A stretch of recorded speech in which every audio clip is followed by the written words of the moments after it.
Distinguished guests, President Ivanov, Your Excellencies, first allow me to thank the School of Young Leaders and the initiative for having me over for the second time to chair the key panel of the Cultural Forum.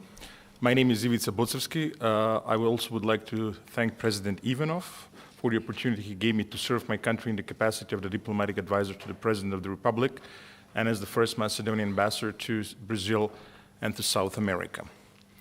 If you look at the program, you'll see that I have a very long title nowadays. It's due to the fact that my country is still a candidate for membership in the European Union. It's a very sad story, and it reflects the opposite of the title of the panel, which is Leadership, Cultural Bridges, and Legal Frameworks in Post-Conflict Reconciliation. Just to give you a perspective, when I was a teenager, my country was called Yugoslavia, and my Macedonia was only part of that Yugoslavia.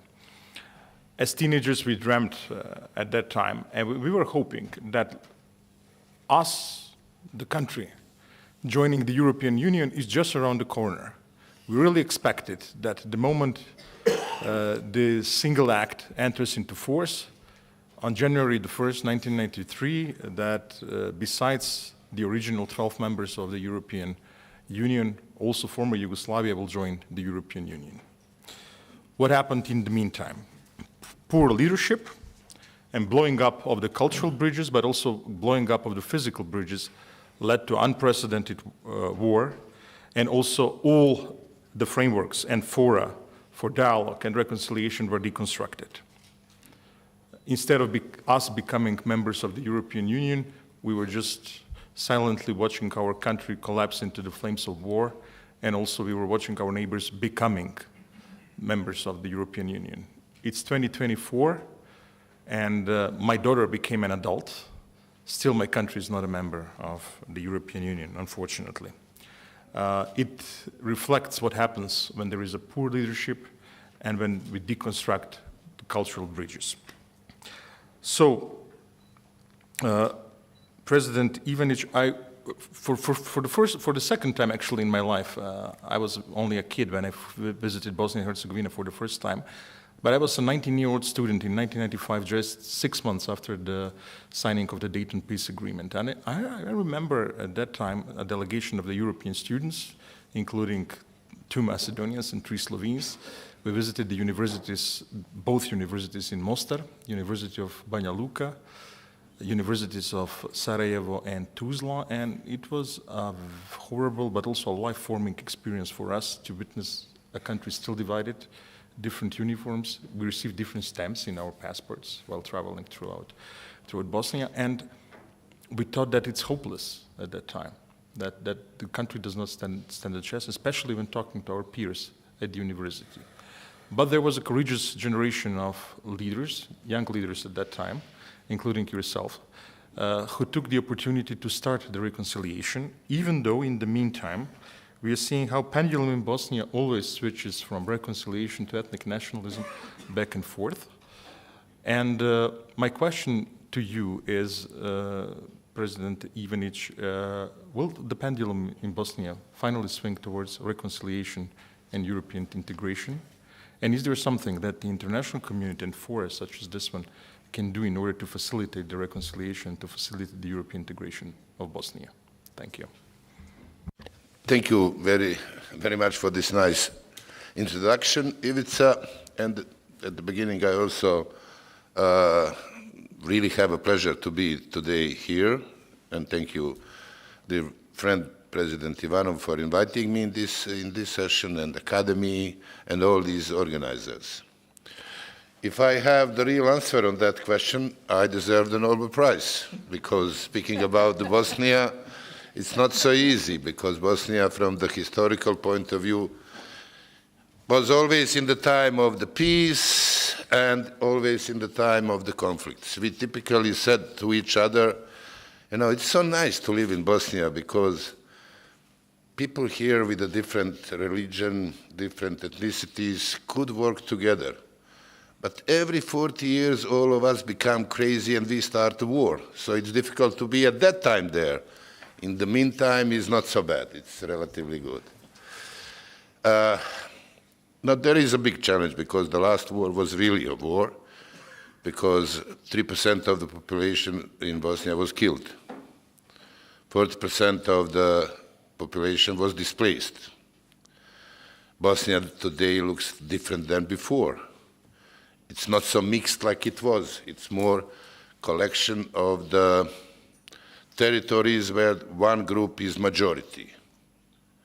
And but honestly speaking, if I compare the difficulties of that war with the current situation, I think that Bosnia is the last, maybe last, successful example of international intervention, globally speaking. After the Bosnia, I cannot remember a case where the international community was so successful, because at the end of the day, we live in a relatively peaceful situation with a lot of tensions, but not the conflicts. And the reason for that, honestly, is because all the big players were together. This is the last time when the Russia, United States, European Union were together, having the same opinion. After that, I can't remember that, and if I see the situation in Iraq, in Afghanistan, in Middle East, everywhere there was division, and immediately there was no solution. Internally, we have a lot of challenges, in spite of the fact that the war finished almost 30 years ago. Do we have a real reconciliation? Unfortunately, I cannot say yes. I have to say, until now, still the answer is no. Why? Because when you have some sort of the civil war within the country, there is something which is common. Everybody believes, all the sides believe that they are the victims. And if there is something common in Bosnia, this is the feeling that my part was a victim. All the others were wrong. We were only innocent, all the others were responsible. And there will be a need for a long time just to be patient enough to reduce these tensions and then to start to really rebuild the real reconciliation. Of course, the role of the leaders there is extremely important. You can have NGOs speaking nicely, trying to rebuild the trust among the people, but this will not have so big influence like the real political leaders who will promote that. Did we have it in the past years in Bosnia? No. I like examples, so I will say one example.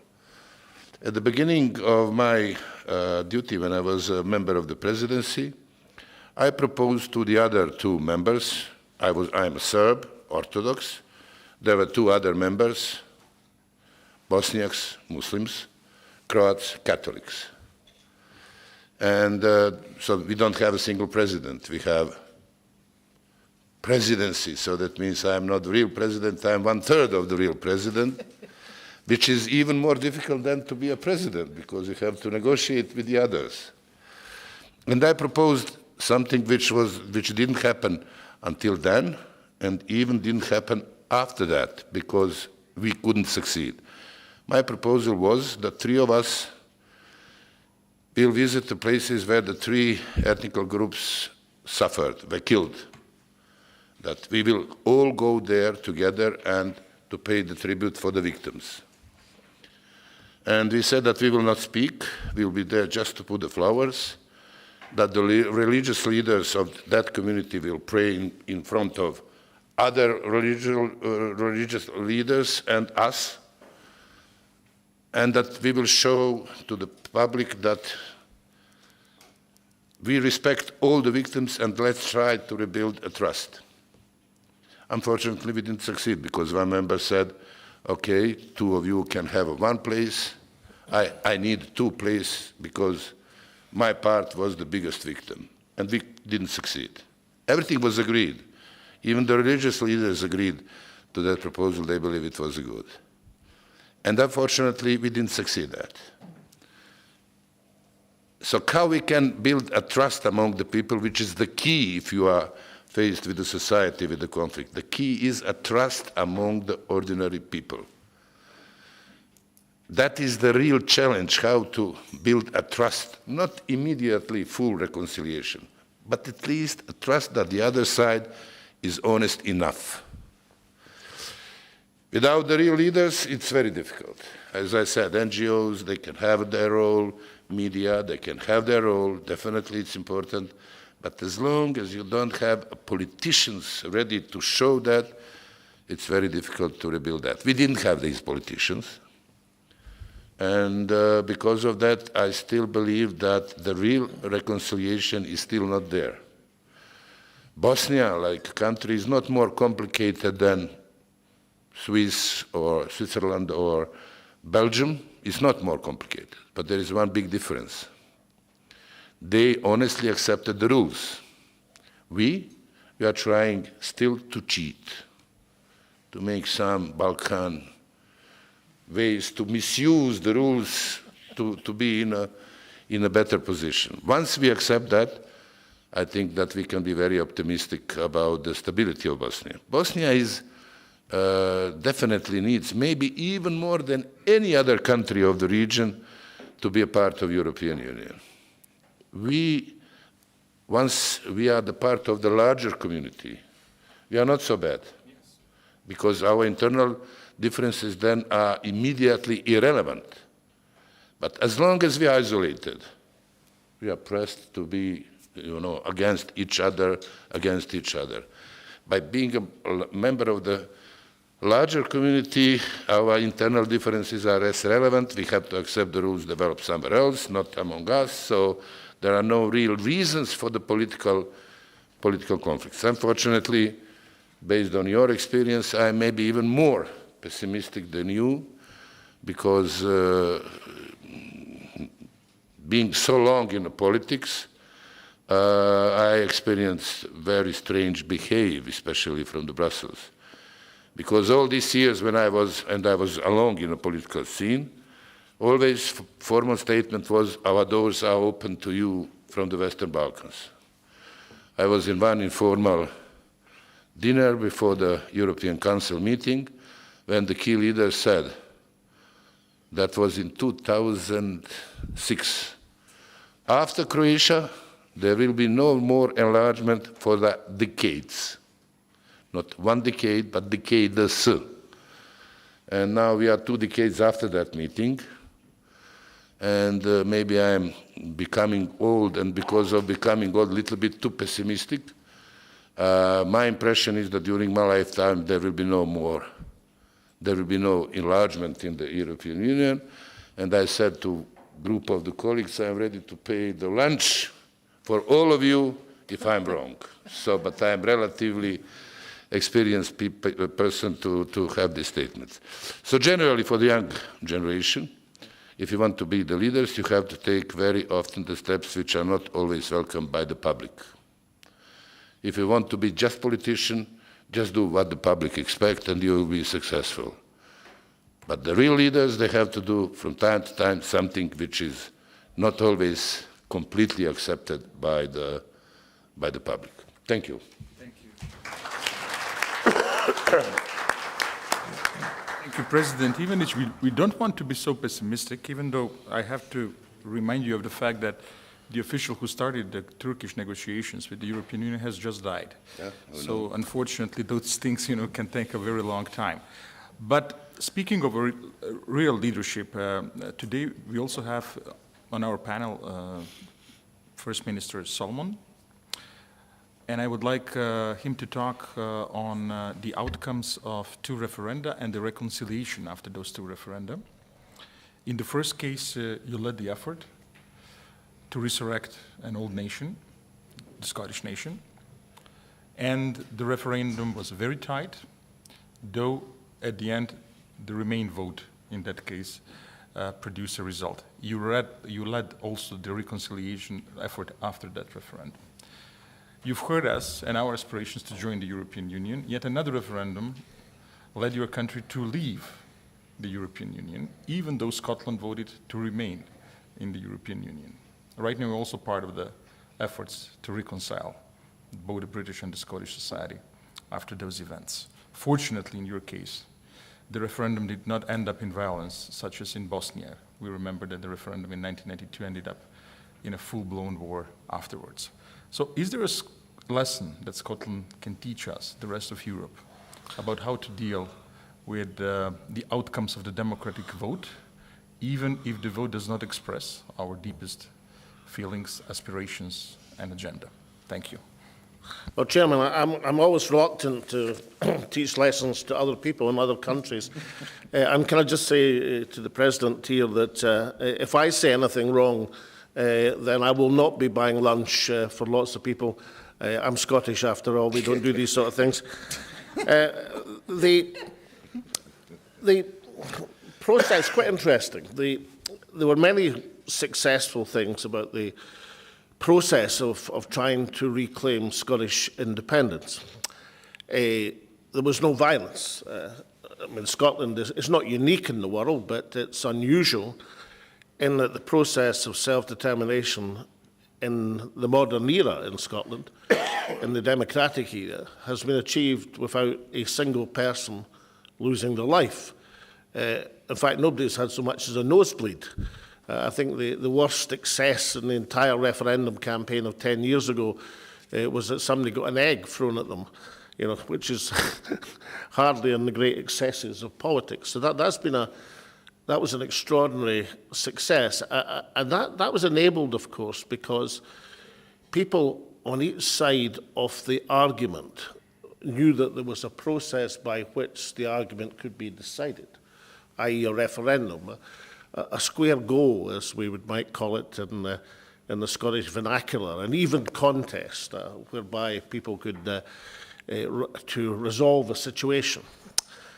Now, that's a successful thing, and of course it's not just one side. I mean, that has to be agreed by both sides. There's no point having a one-sided agreement. That wouldn't achieve anything. And I suppose the Edinburgh Agreement I signed with David Cameron in 2012, David Cameron being the United Kingdom Prime Minister and the lead unionist, is an example of an agreement whereby two opposing sides, came to a decision to hold a referendum and agreed to abide by the outcome.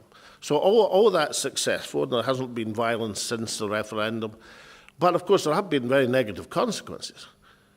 I mean, negative consequences because of the result. I mean, negative consequences for Scotland in that, as you rightly say, Scotland, because it's not independent, despite the fact that every single area and district of Scotland voted to remain in the European Union, every single one, all 32 districts, was taken out of the European Union because of the predominance of the votes in England against. So that's clearly a major negative consequences. There are many others I could point to. The wastage of resources, not just oil and gas, but the renewable resources in terms of the lack of benefit for the Scottish people. I mean, we have been the only country in history to discover oil and gas in substantial quantities and become relatively poorer. And we seem like we're well on the road to becoming the country which produces 10 times its electricity requirements and yet has a substantial percentage of its old people who freeze in the winter. And that sort of fuel poverty among energy plenty is a dreadful situation. So there's been negative consequences for Scotland. What's less understood is the negative consequences for England. It is a reasonable supposition that if Scotland had voted for independence, then England 2 years later would not have voted to leave the European Union. I mean, for a start, David Cameron would have resigned as Prime Minister, as I resigned as First Minister when I lost the referendum. If he'd lost the Scottish referendum, he would have resigned as Prime Minister. It was his commitment to have the referendum on the European Union. But also the whole nature and psychology of that referendum would have been fundamentally different, if indeed it had taken place at all. So that has been a huge diminution of the United Kingdom's role in the world. And of course, if you look at the UK political scene now, The two major parties of state, the parties which have ruled the United Kingdom for the last 100 years, in the case of the Conservative Party for much longer than that, are both in huge disarray. I mean, the Labour Party has just won an enormous election victory, and 2-3 months later is flat on its back. You know, seems unable to govern.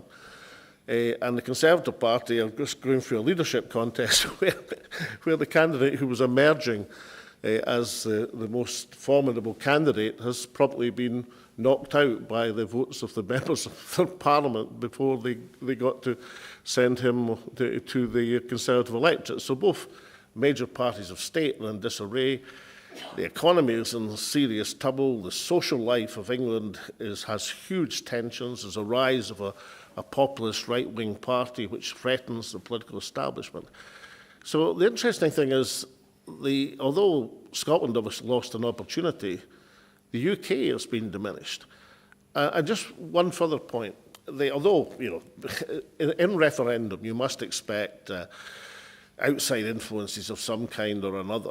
The European Union of that time, President Barroso in particular, was not helpful at all to Scotland. I sympathise greatly with your difficulties at the present moment. I think it's fair to say that President Juncker, his successor, would have taken a different stance because he was a Prime Minister of a small country. But Barroso was not at all helpful. In fact, was secretly combining with the United Kingdom or the UK government. Well, what happened as a result of that is the UK, as one of the major players in the European Union, ended up leaving 18 months later. So in many ways, it was a bad outcome for Europe as a whole. On the subject of what we're talking about, to reconcile differences, you need a legal framework. You need a situation where people are prepared to say that is the treaty or agreement or understanding. You certainly need leadership because usually to get that framework in place requires the leaders of various parties or countries or factions to go beyond their own particular interest and try to understand the interests of the other side.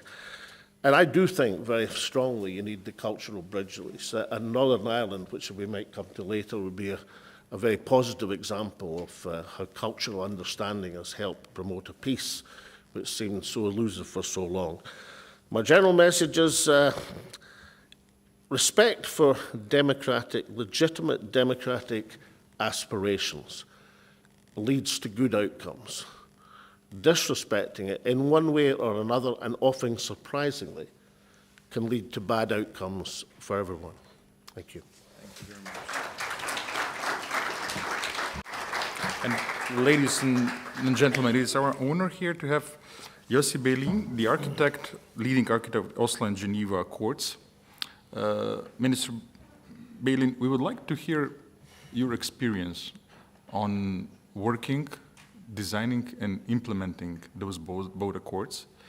And can your experience with Oslo and Geneva serve as a path for reconciliation between Israel and Palestine nowadays, and also for a wider reconciliation in the region of the Middle East, which will potentially bring peace to the Eastern Mediterranean and diminish those negative consequences that we face right now in this moment. So please, the floor is yours. Thank you very much. Well, the Oslo Agreement was an interim agreement, and one of its downsides was that it was perceived by the world and in a way by the parties as a permanent peace agreement. After all, very few people get into the details of agreements. The agreements are very boring. And so those who wrote the agreements usually know what they wrote. It's not the rule, by the way. But the assumption is that they know what they wrote, that they read the annexes, that they know the details. But the general public is not required to read every word. And usually it is pictures, and those who remember, the picture of the Oslo agreement was a tall young person with two other leaders on his two sides. The tall guy was the new American president who had no experience in international affairs, needed badly a success. And we brought him this success without any involvement. So he was very happy. And made out of it a big, big deal. So that people, and the others were, of course, Yitzhak Rabin and Yasser Arafat. So the world was very happy. I mean, any agreement by the two sides, like the Dayton Agreement. I mean, okay, you have an agreement, Dayton, fine. We are very happy that the two rivals got an agreement at the end of the day. We can write a V, it's okay. But Oslo was the beginning. And the international enthusiasm around Oslo became very soon the enemy of the continuation, because people were very frustrated. How come you signed a peace agreement? Why do you still kill each other? Stop it. So I believe that there was a mistake. Oslo was a continuation of a process, of the Madrid process, and it was agreed in advance that it would be only an interim agreement. But I think that our biggest mistake was not to insist upon having a permanent agreement immediately, without waiting for, trust and confidence buildings and all these things which are important but take time. And we don't have time. Time is running. So it was very easy among the two delegations which met for the first time, because the Israelis were forbidden from talking to the PLO organization people.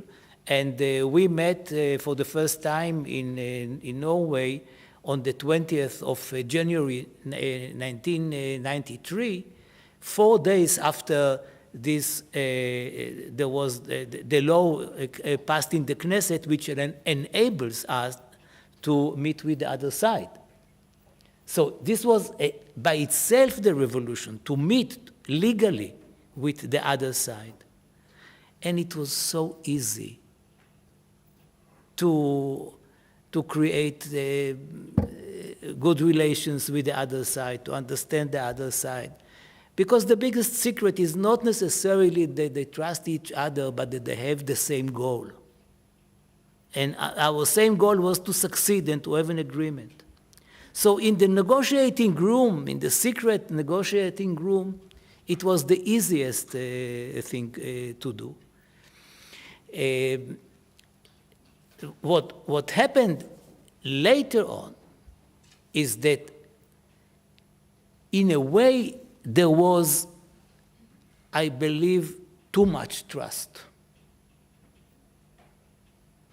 I think that the point of too much trust is not taken seriously. Because what is happening in the negotiating room, which is a very unique room, and not enough was written about it. The dynamics in the negotiating room create, for example, a club of negotiators from both sides. Their main aim very soon become negotiating with whom? With their bosses. And they are telling them, no, we asked you, don't give up on this point or another point. And the negotiators are saying, Mr. Prime Minister or Mr. President, but we got something else that was very important for us. So this is the negotiations which is taking place. But what is the exaggerated trust? The trust which is built in the negotiating room is the trust between negotiators, not between peoples. And if I may, I can give you an example. And it is, I think, a very, very telling example. Because at a certain point, and not at the end, at the beginning, the Palestinian side said, one of the articles of our interim agreement should be that until we have a permanent agreement, Israel stops all the settlements in the occupied territories, in the West Bank and Gaza. Now, for us negotiators, it was not something totally crazy. All of us were against settlements. So it wasn't such a big deal that the other side is asking us to stop settlements. We talked with Prime Minister Rabin and said this is for them a crucial issue. 5 years, can you imagine, 5 years of interim agreement, and all these 5 years, the Israeli side is building territory, settlements. So we have to agree to freeze it. Rabin said, no, take into account the government resolution 360 from 92. It was a very important resolution, which actually said that Israel unilaterally stops the settlements. It had many reservations, whether public constructions or private or whatever, but this was a very important statement that he, Prime Minister Rabin, wanted to tell the world, I am doing it by myself. Here come the Palestinians and say, now you have to stop settlements. Hey, I did it. So tell the other side that it is not needed, and if I agree to it, it will be seen as if I surrendered to the Palestinians in doing something which I wanted to do. And I have a resolution, public, you can look at it. Here comes the trust. We talked to our counterparts and said, you know, Rabin has a case.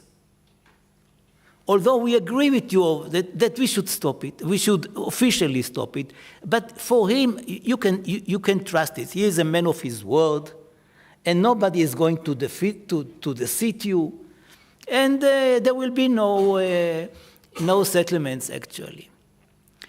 They consulted, they did not like the idea. Eventually, they came to us and said, we agree to it.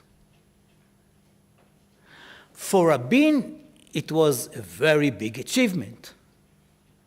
But it was a huge mistake. A huge mistake. Why? Because it was part of the agreement. It was not a special, I mean, after a few years, as you know, Rabin was assassinated. Somebody else replaced him. Immediately it was Peres, but after a few months it was Bibi Netanyahu. And Netanyahu said, I mean, and the peace camp in Israel said, you should stop the settlements. And he said, show me, where is it written? Do you have some proof? And we said, no, it was trust. You know this name, this word, trust. There was a mutual trust, and we said that we will not build settlements. He said, with all due respect, if it is not part of the agreement, I don't have to fulfill it. And I think that for any negotiator, it is very, very important. Don't be misled by the trust which is created in the room of the negotiators, because they are there temporarily. They can be replaced politically. They may retired, they may die, and some of them even may be assassinated, God forbid. So if you want to have